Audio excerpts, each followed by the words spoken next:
invitaron para dar todos los años, de hecho lo hago, un par de charlas y esta es la de nanotecnología. La idea es contarles un poco, ustedes ya saben que la tecnología es una actividad muy tecnológica, por decirlo de alguna manera, así que y todos los años se suman cosas. Yo les voy a mostrar en distintas rubros, en distintas áreas de la tecnología, distintas cosas que creo que son novedosas, que son interesantes.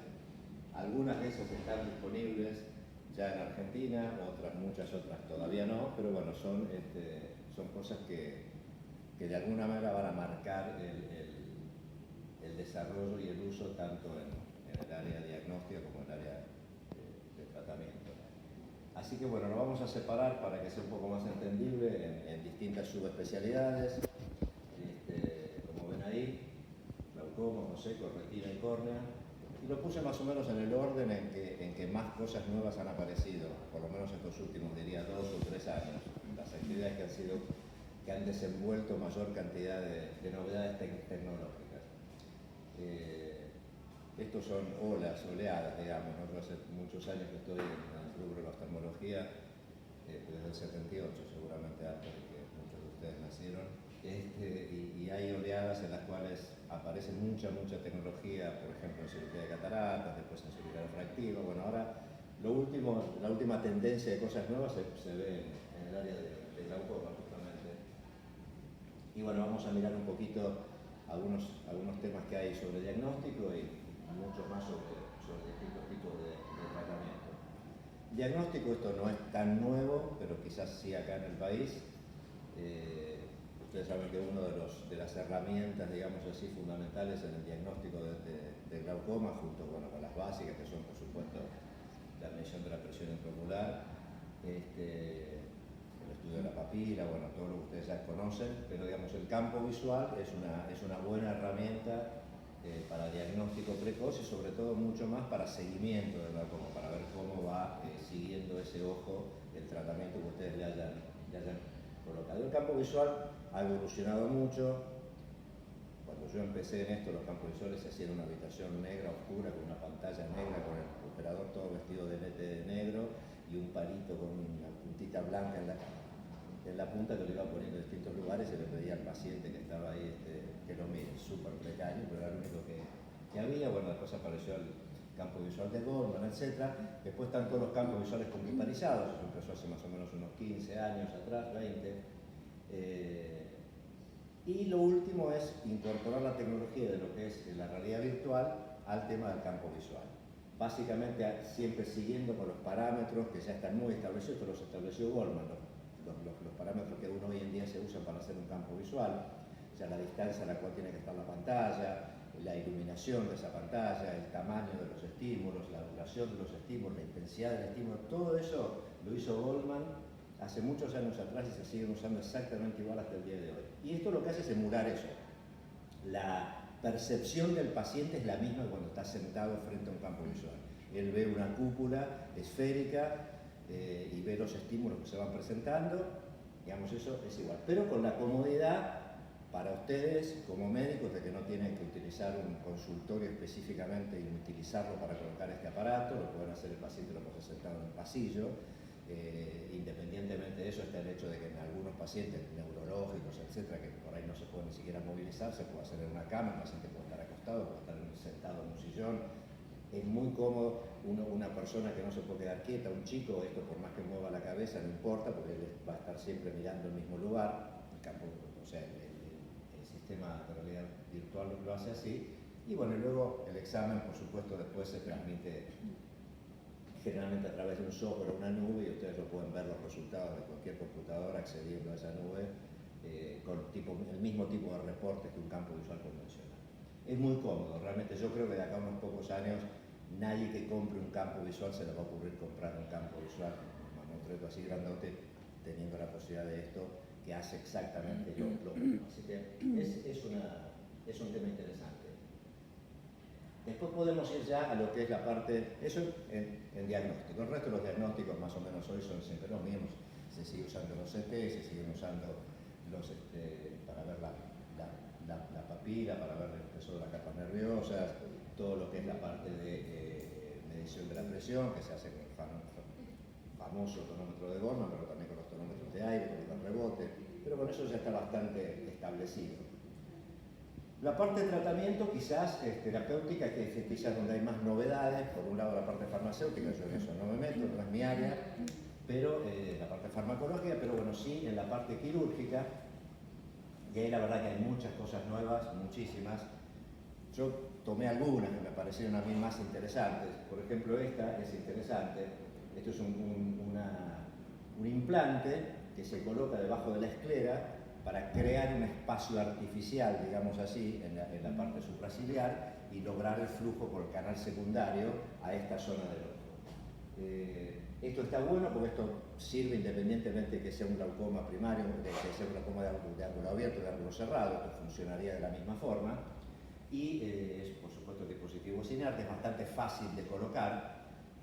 Bueno, promete como algo interesante. Todavía no está aprobado acá por el ANMAT, pero bueno, es interesante. Ahí lo ven cómo queda el dispositivo colocado. Se implanta, digamos, se hacen dos ojales en la esclera, se coloca de uno, se tira del otro y queda colocado ahí. Es un dispositivo relativamente grande, digamos, pero bueno, deja un espacio interesante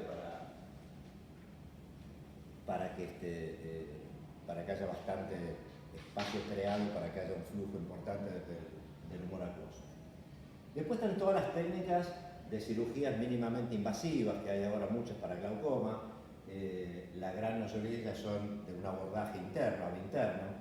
Y bueno, de esas tomé 2 o 3 casos interesantes. El Cajuc, esto es un instrumento, básicamente es un bisturí, pero es un instrumento, creo que tengo sí, ahí está. Es un instrumento con un diseño bastante especial que colocado, digamos, en el trabeculado permite ir sacando una lonja de trabeculado y quitando la barrera cuando el glaucoma es originado por una barrera en el trabeculado. Todo esto que voy a decir ahora, de todos modos, está supeditado a que todo lo que está luego del canal de Slem esté funcionando. Porque si los canales colectores o digamos todo lo que tiene que ver, que tiene que absorber ese líquido después del canal de Slem no funciona, le hagan ustedes lo que le hagan al paciente en el trabeculado, le hagan un EPCP, le hagan un SLT, o sea, cualquiera de eso no va a funcionar, obviamente. Pero si sí funciona, todas estas técnicas son interesantes. Generalmente se pueden hacer conjuntamente con una cirugía de catarata. Es conveniente porque, digamos, una vez que uno saca el cristalino, el iris tiende a irse para atrás y me deja más espacio para visualizar el trabeculado y hacer la cirugía más fácil. Y bueno, sacando con este cuchillo, digamos así, Cajuc se puede sacar una lonja entre 50 y 90 grados. Generalmente estos procedimientos se hacen siempre del lado nasal inferior, porque es donde está la mayor cantidad de conectoras, entonces es donde más eficiente va a ser el procedimiento. El Streamline tiende más o menos a lo mismo. Esto es un dispositivo que se clava en el trabeculado y luego larga, digamos, hace una inyección de viscoelástico y se hace una viscodilatación del canal de Slem. Entonces uno inyecta el viscoelástico, sale hacia los dos lados, creo que también hay un dibujito, o sea, ahí está. Esto tiene un tope, esto entra en el canal esto entra en el trabeculado y cuando uno inyecta salen hacia los dos costados el viscoelástico que dilata el canal del DSM, mejorando la evacuación del humor acuoso. O sea, también es otra forma de lograr lo mismo con otro dispositivo. Hay algunos otros dispositivos que son más mecánicos, por ejemplo la técnica MIMS, ahora le cambiaron el nombre, se llama MIX. Pero bueno, básicamente siempre lo mismo. Esto es lograr es una especie de trépano donde yo hago una perforación en el trabeculado.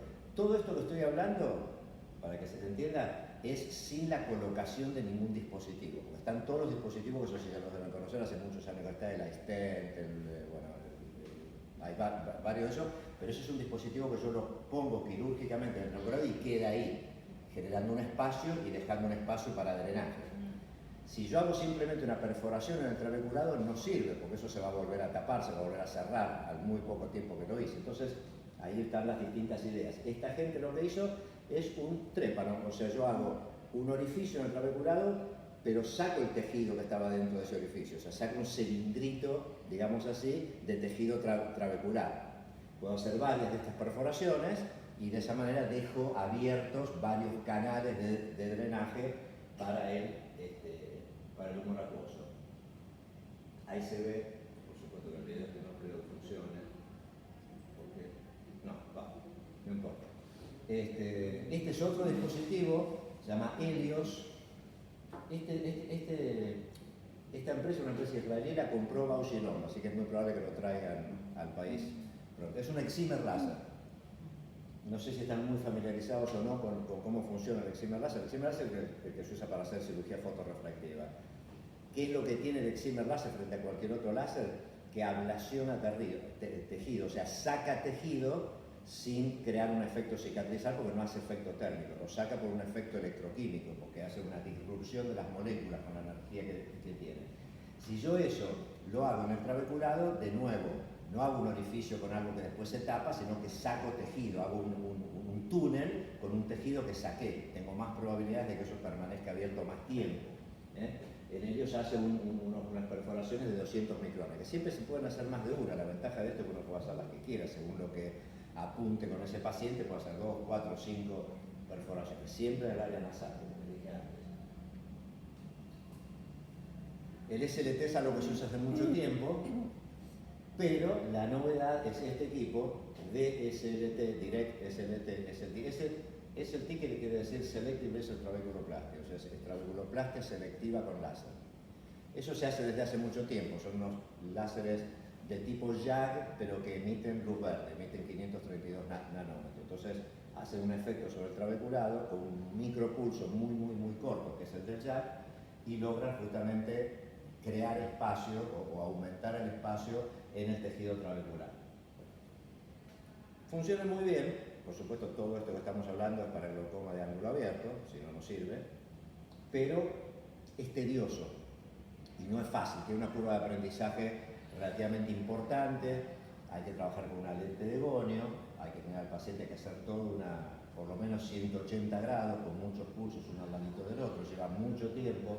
Como el pulso no se ve donde yo hice el impacto, no hay ningún efecto visible, yo tengo que tener mucha conciencia de dónde lo estoy haciendo para no repetir lugares y para no dejar lugares sin hacerlo. O sea, es un procedimiento que requiere una expertise, digamos, ¿no? Posible, pero no es fácil.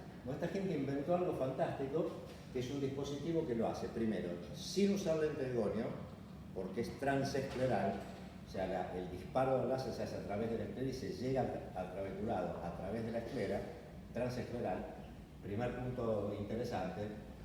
Y segundo, que es totalmente automático, el sistema es robotizado, o sea, el láser directamente uno alinea al paciente, pues tiene un sistema de tracking 3D y eso sigue el ojo y el láser va haciendo todo el dispositivo y todo el tratamiento en 180, 360 grados o lo que yo haya programado para hacer. ¿Tiene la eficacia igual que el SLT? Es el mismo, sí, la eficacia es exactamente la misma de un SLT, pero con esas ventajas.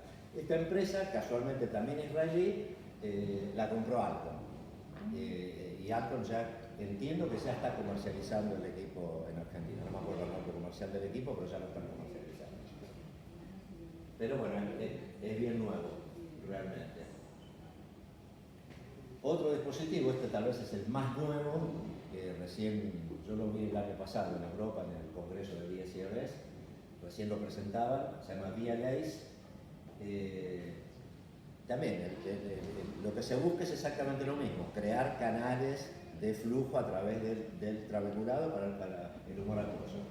El equipo que les mostré primero, el Sanoculis, lo hacía con un trépano, les mostré después el Helios, lo hacía con un excimer láser y ellos lo hacen con un femtosegundo. Cada uno buscó una tecnología diferente, pero todos para hacerlo lo mismo.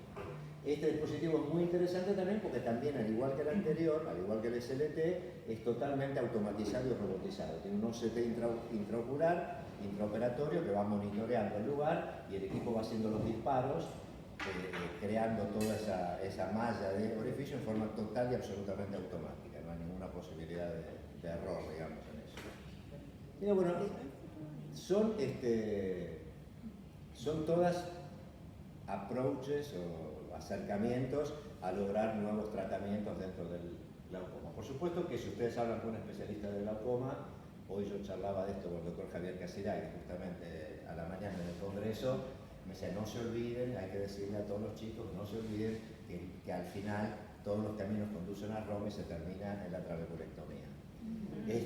Pero bueno, la trabeculectomía sigue siendo obviamente el método final que se opera, pero la trabeculectomía, si bien no es una técnica dificultosa y funciona bien, la verdad que si ustedes ven estadísticas, creo que de todas las cirugías que existen es la que tiene más bajo índice de funcionalidad.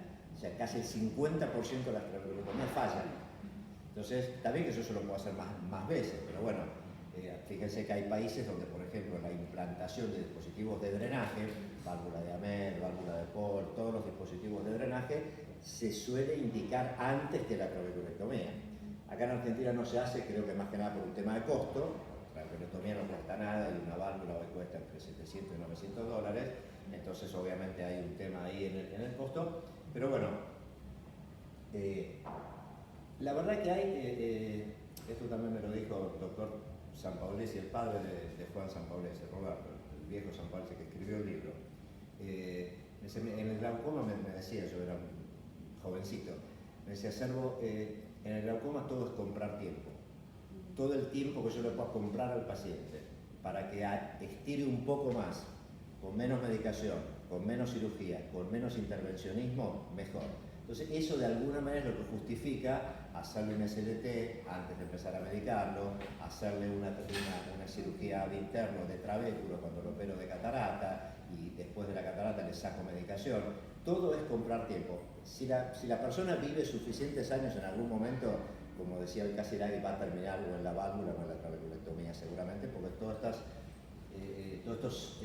soluciones son temporales, ninguna le va a durar toda la vida. ¿Sí? Bueno, ¿algún comentario, alguien que tenga algo para agregar, pregunta o algo sobre el glaucoma? ¿No? ¿Alguien va a hacer glaucoma de ustedes o ya saben que va a hacer glaucoma? Ni idea. Bueno, otro lugar donde se está desarrollando mucha tecnología también es en el tema del ojo seco. Debería yo extenderlo, debería ser superficie ocular, porque el ojo seco, digamos, es lo más común, pero superficie ocular hay muchas afecciones. Por supuesto que hay mucho en todo esto en la parte farmacológica, lo mismo que pasó en glaucoma, no es mi tema, pero bueno, lo menciono porque hoy hay muchas drogas, hay muchos dispositivos de drenaje permanente de drogas con nanotecnología, o sea, la verdad que hay muchas cosas nuevas, re interesantes en ese tema, pero bueno, vamos a la parte del equipamiento, a la parte, digamos, que me toca, y ahí tenemos la parte diagnóstico. El diagnóstico antiguamente, por muchos años, era el test de Zimmer, la tirita esa que uno ve hasta dónde llega la lágrima, y era el medir el break-up time. Para medir el break-up time, una lámpara de hendidura, lo pasa cualquiera, yo le pongo una gota de fluoresceína, lo miro en la lámpara y veo cuando se rompe eso.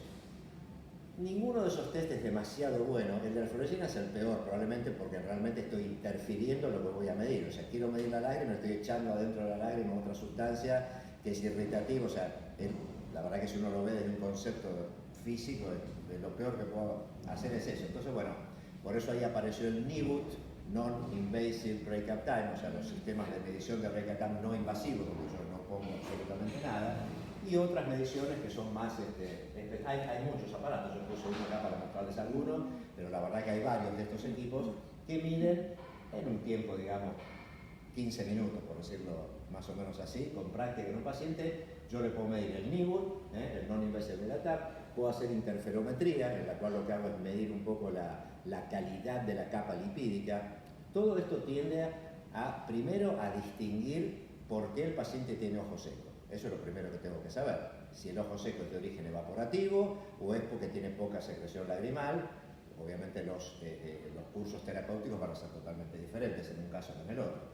Como el 90% de los ojos secos son evaporativos, la realidad es esa, está publicado por todos lados, esto tiende a especificar un poco cómo es ese ojo evaporativo. Quiero ver cómo está la capa lipídica, quiero ver cómo están las glándulas de meibomio, quiero ver cuánta lágrima tiene, entonces hago la altura del menisco lagrimal, hago una meibografía, veo un poco cómo están las. No se confundan con la meibografía estudia las glándulas de meibomio desde el punto de vista morfológico.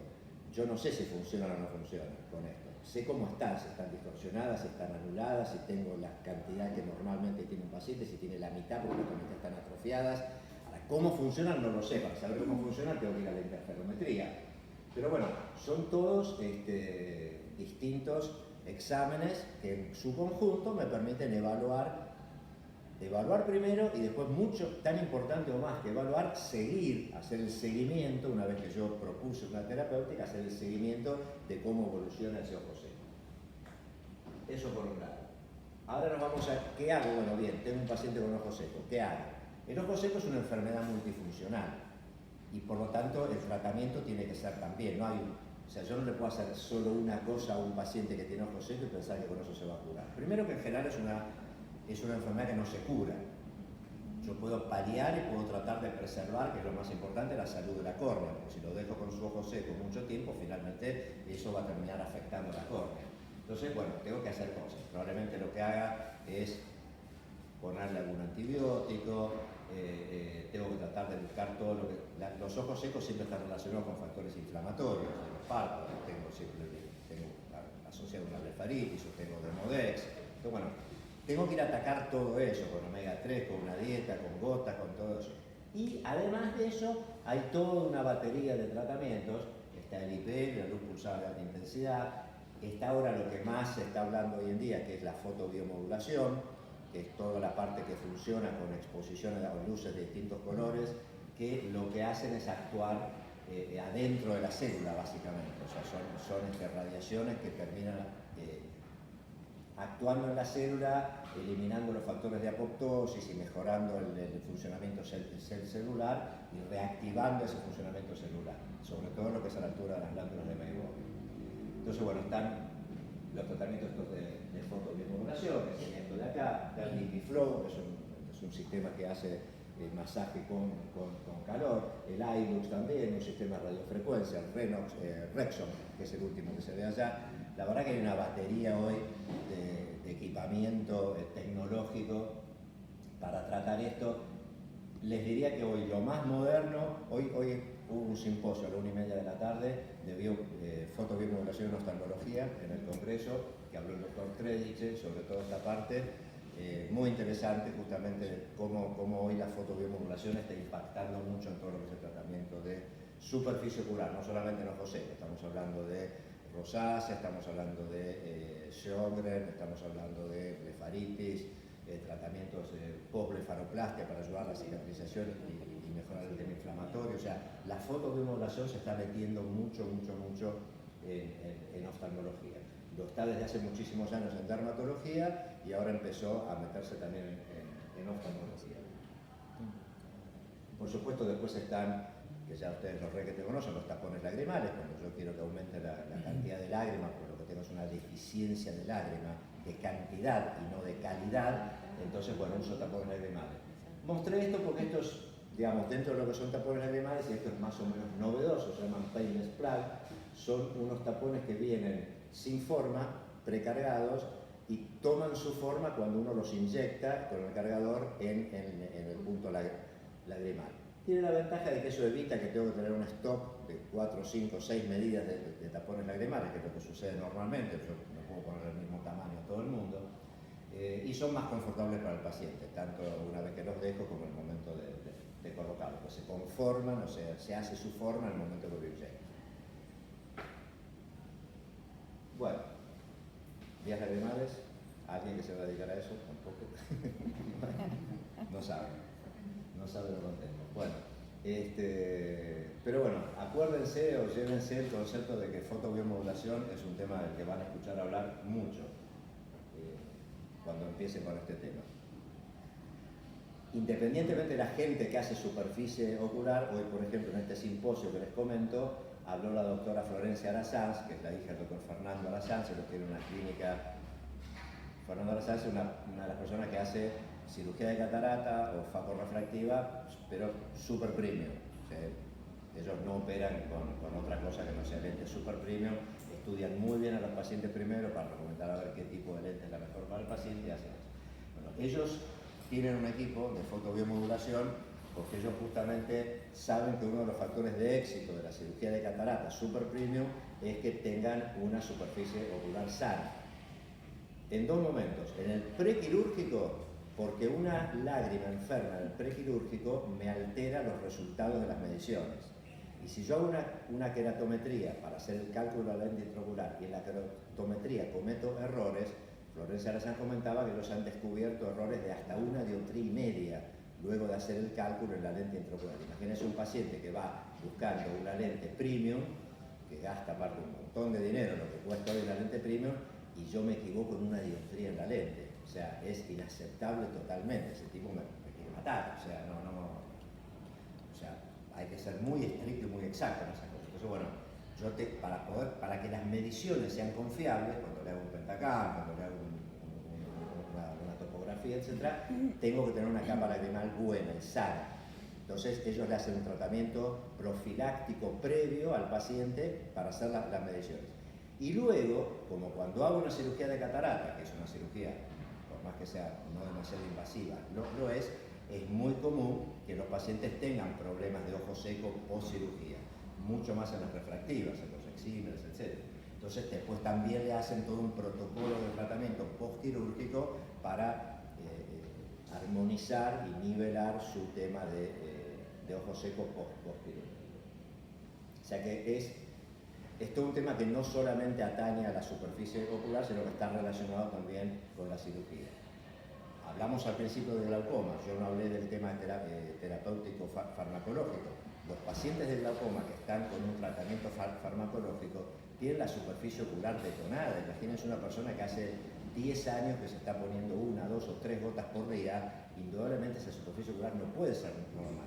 Esa gente también hay que tratarla y hay que ayudarla y hay que ayudar a que ese ojo y esa superficie ocular esté lo más nivelada posible en cuanto a la calidad de esa lágrima y a la cantidad para preservarle la córnea.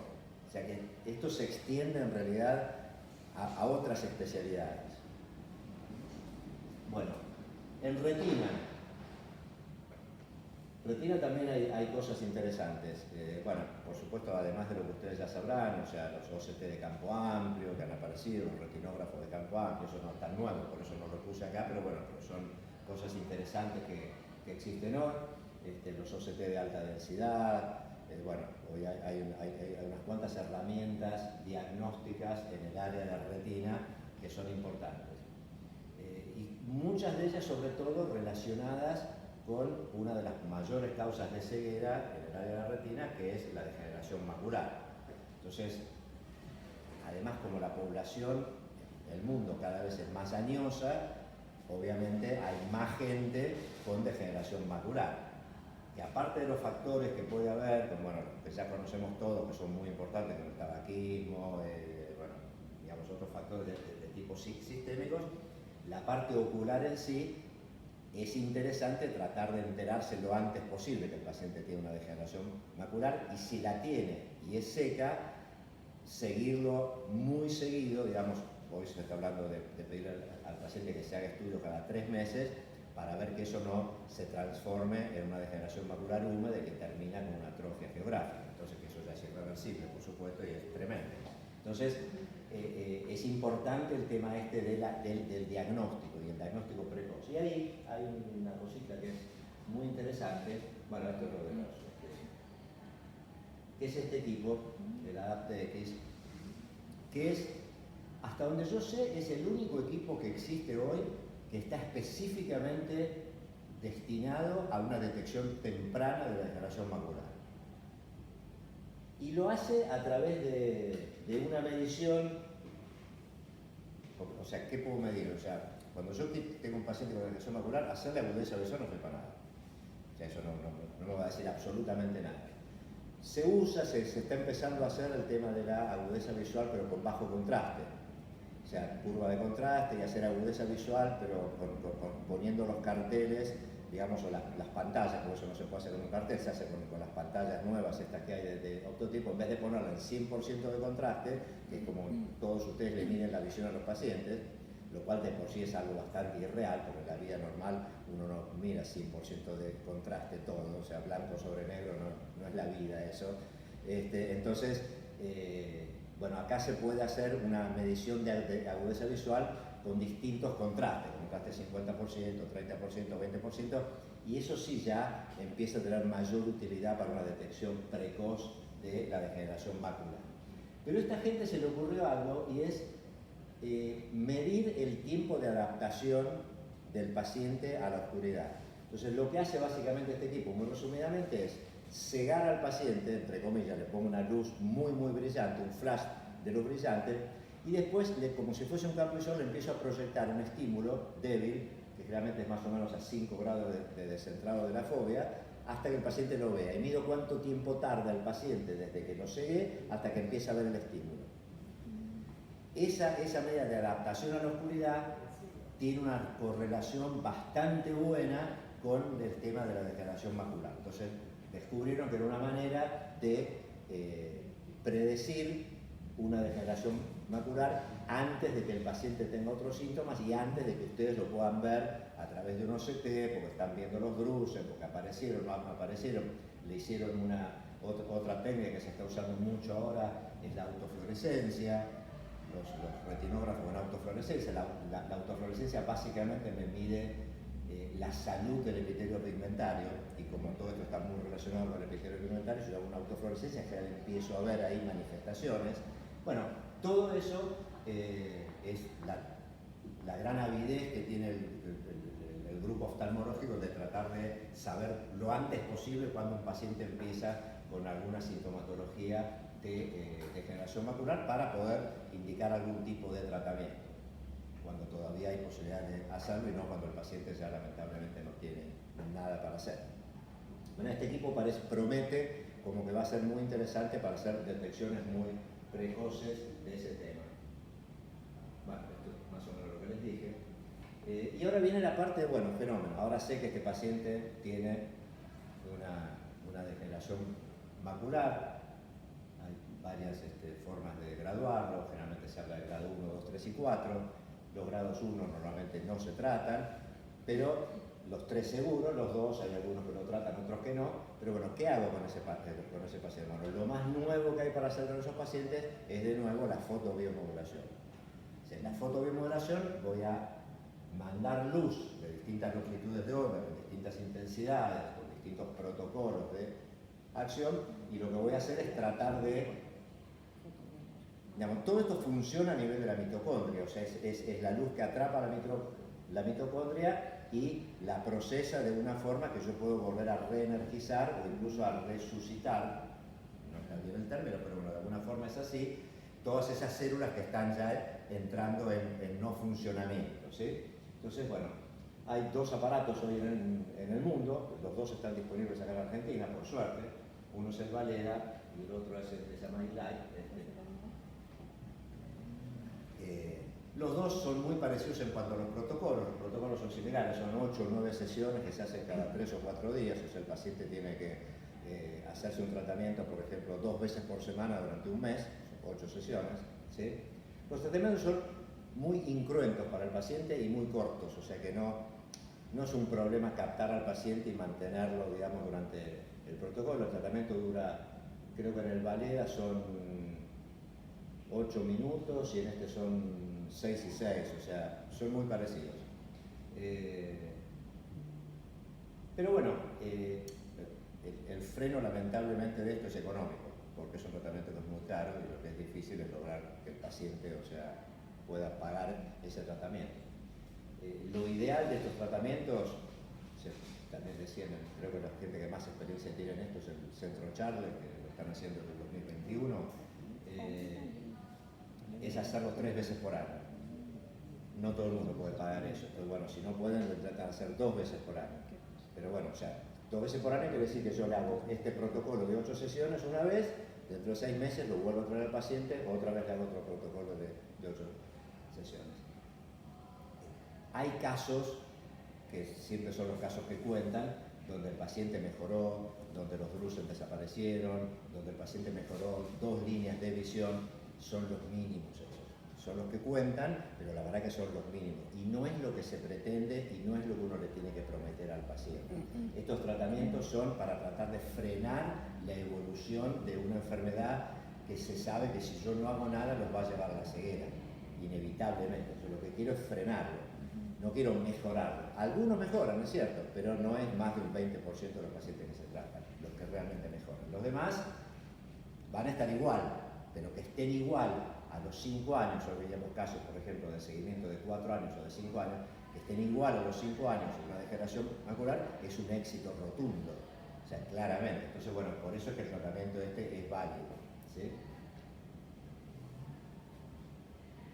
Bueno, nos fuimos a la retina, además. Seguimos con otro tema. Yo tengo que preguntar, ¿retinólogo alguno? ¿Eh? ¿Sí? Bueno, tenemos uno por lo menos. Bien. Una pregunta. Sí, en claro. esto de la fotobiomodulación, o sea que tendríamos que a un paciente con degeneración macular hacerle infinitas fotobiomodulaciones 2 veces al año. 2 veces al año, sí. Pero sí. para siempre. Y para siempre, a menos que... A ver, tarde o temprano ese paciente va a evolucionar hacia una humedad. Pero si yo lo puedo aguantar 5, 6, 8 años que no lo haga, le salvé 8 años de visión. Indudablemente. Cuando esa degeneración macular pasa húmeda, esto ya no sirve para nada. Y si pasa... Ahí hay que empezar a hacer antiangiogénicos, hay que empezar a hacer todas las otras cosas que ya se están haciendo y que tal vez conozcan. Y si después de húmeda vuelve otra vez a seca, ¿tiene el mismo...? No tengo idea de eso. No sé si esa húmeda puede revertirse. Las húmedas en general, si no se hace nada, terminan en una atrofia geográfica. Es la evolución triste y lamentable, pero inevitable de la degeneración maculares húmedas. Pero bueno, puede ser que alguna se revierta. La verdad que no lo sé. Bueno, vimos glaucoma, vimos ojo seco, vimos retina. Ahora volvemos para adelante y nos vamos a la córnea. En todo lo que es la parte de trasplantes de córnea y ese tipo. O sea, en esto realmente ha habido mucho. Hay muchas tecnologías, de nuevo, tanto en la parte de estudio de la córnea desde el punto de vista de diagnóstico y de ver evolución y de ver cómo está esa córnea, como desde el punto de vista de los tratamientos, digamos así. Sobre todo, creo que el mayor avance del último año ha sido todo lo que es la parte de córneas artificiales. Voy a mencionar algo, acá todavía en el país no tenemos nada de esto, pero creo que es el futuro. Obviamente la escasez de córneas humanas que existen para cuando uno necesita hacer un trasplante de córnea en un paciente, indudablemente lleva a que el tema de conseguir alguna forma alternativa, ya sea sintética o biológica, de un trasplante de córnea es fundamental. Pese a que esto ha evolucionado mucho, ustedes saben que hoy en día, digamos, antes los únicos trasplantes que se hacían eran penetrantes, hoy en día se hacen trasplantes de endotelio, o sea, hay trasplantes lamelares, o sea, hay muchas otras técnicas, digamos, que se han desarrollado que han mejorado mucho esto. Pero bueno, primero, entender la estructura de la córnea y ver cómo está una córnea. Lo más interesante que hay acá es el Ultra High Resolution OCT, los OCT de muy alta resolución, porque realmente permiten tener un detalle, digamos así, de la córnea verdaderamente muy interesante, y poder ver capa a capa qué es lo que pasa y cómo está el estado de esa córnea. Imagínense que cuando yo empecé a trabajar en oftalmología no se sabía de la existencia de la capa de Bowman. Eso es moderno, no para ustedes, pero es moderno el descubrimiento, porque no había microscopio suficiente de resolución como para poder verla, que no se sabía ni que existía. No entendían muchas veces los cirujanos cuando empezaron a hacer cirugía refractiva en la época de Sato en Japón, no entendía por qué se lo pacificaban las córneas, no sabía qué estaba haciendo. Eso de la derecha es un corte histológico, ¿no? ¿Cómo? Es un corte histológico lo de la derecha, ¿no? El de la derecha es un corte histológico, Okay. para compararlo con lo que veo con el OCT. ¿Sí?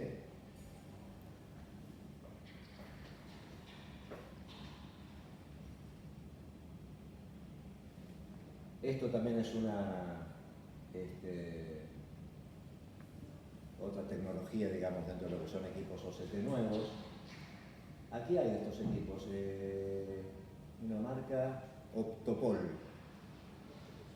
tiene estos equipos. De hecho, creo que el único equipo que hay hasta ahora instalado está en el Instituto Scorsese. Creo que es el único que hay. Pero bueno, ustedes creo que todos lo deben conocer a Daniel, obviamente es el jefe de este curso. Daniel hace córnea y bueno, está muy metido con todo este tema. Así que bueno. Perfecto, igual que como les dije antes, hacemos todo el estudio, hacemos el diagnóstico, tenemos los equipos, etcétera. Bueno, listo, ya sé lo que pasa, ahora qué hago. Entonces llego al momento en que tengo que hacer un trasplante de córnea. A ver, córneas artificiales existen desde hace muchísimos años. Yo hace 1000 años atrás que me acuerdo de la queratoprosis de Boston, la Boston queratoprótesis, es reconocida, pero bueno, son muy limitadas, son incómodas, al paciente hay que emparcharlo, hay que coserle el párpado, hacerle un agujero acá arriba, meterle la lente por ahí arriba, o sea, la verdad que desde el punto de vista de calidad de vida no es algo espectacularmente bueno.